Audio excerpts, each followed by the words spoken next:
We begin with Governor DeWine speaking out after we reveal text messages that he calls concerning. The retired teachers' pension fund has been in chaos over the past year. Last year, the Attorney General filed a lawsuit to remove 2 board members, accusing them of using contracts to steer funds to a startup investment firm. Well, Columbus Bureau reporter Morgan Trow has been following this closely. She tells us how those texts show a close relationship between the firm and the people controlling teachers' dollars.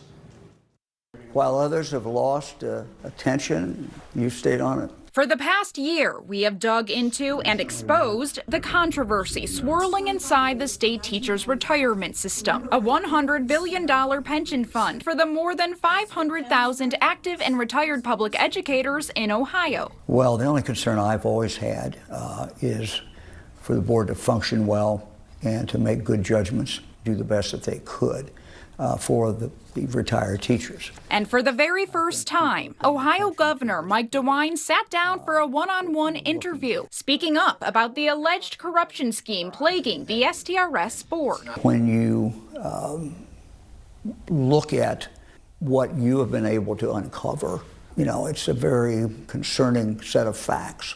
As Attorney General Dave Yo's civil case against former board member Wade Steen and current chair Rudy Fichtenbaum plays out in court, we've obtained text messages between Steen and the investment firm at the center of the scandal, trying to get a $65 billion contract. QED, run by former Ohio Deputy Treasurer Seth Metcalf. Hundreds of texts show Metcalf gave Steen questions to ask during board meetings, documents to propose, and pushed him to follow QED's plan. "I think we can win this," Steen texted in 2020 as he was pitching QED's proposal. "I think you got the votes. Make the motion. Announce that you have a solution," Metcalf responded. Metcalf continually texted talking points, themes, and direct quotes for Steen to say while he was in meetings. And Steen followed his lead. For that person to have that close a relationship with a person who is basically coming to the board and saying, hire us, not a normal situation. Was there a specific text message or was it just overall? Anybody reads it would be concerned about it. But in a phone interview the day after, Steen argued there was nothing wrong with his messages with QED. Just someone I bounced an idea off of. Steen leads a faction of pensioners called the Reformers who want to change how the system invests. Many retired educators feel the pension staff isn't providing enough since the board restricted their cost of living adjustments due to financial struggles. I feel like I did make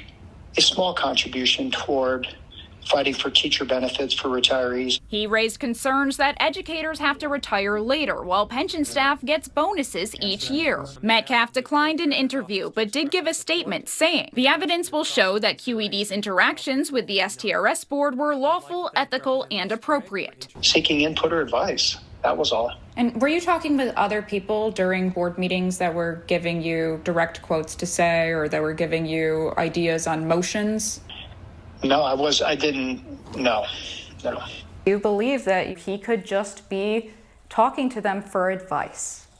Well, I think people can, come up with their own conclusions on that. What's yours? That is a very unusual relationship. But Steen says this legal case and the release of the text is a conspiracy to stifle the reforms. How do you get people to believe you when they think that you're trying to interfere against reform?